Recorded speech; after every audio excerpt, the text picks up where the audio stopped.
गांधींनी अमेरिकेत जाऊन पुन्हा जे वक्तव्य केलेलं आहे त्या संदर्भात खूप नाराजी व्यक्त केली, त्याचा आपणही ट्विट केलं, गृहमंत्र्यांनी पण नाराजी व्यक्त केली.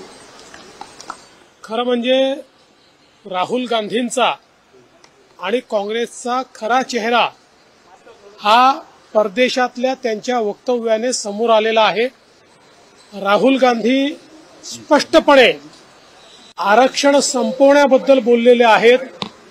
एकीकडे निवडणुकीमध्ये खोटा नरेटिव्ह तयार करायचा आणि दुसरीकडे आरक्षण संपवण्याची गोष्ट या ठिकाणी करायची, हे अतिशय चुकीचं आहे.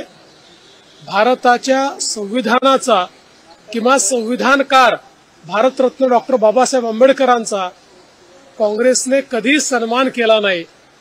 बाबासाहेबांना त्यांनी लोकसभेमध्ये निवडून देखील जाऊ दिलं नाही.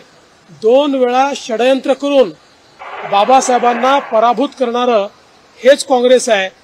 केवळ मतांच्या करता कशा प्रकारे ते खोटा नरेटिव्ह करतात हे आता राहुल गांधींच्या वक्तव्याने स्पष्ट झालेलं आहे. भारतीय जनता पक्षाची भूमिका स्पष्ट आहे. आम्ही आरक्षणाच्या बाजूने आहोत. हे आरक्षण बंद केलं जाऊ देणार नाही.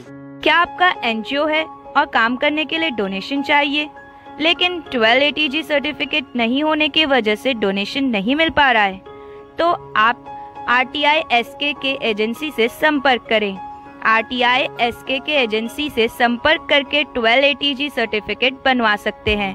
उठाए फोन और लगाएं कॉल 9769025411.